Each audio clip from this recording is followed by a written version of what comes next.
உலகை எழுப்பும் ஞாயிறு அங்கே குடியிருப்பான். அவன் ஆனை முகத்தனின் அடியவர் மனத்தில் ஒளியாய் வந்து கொலுவிருப்பான்.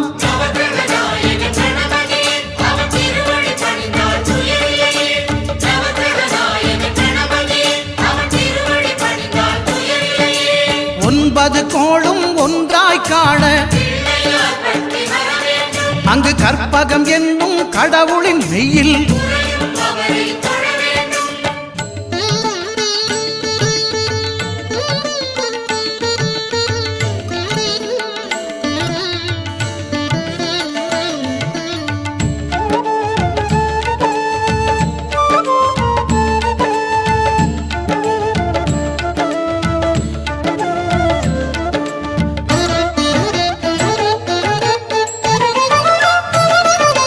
திங்கள் பகவான் திருமுகம் காண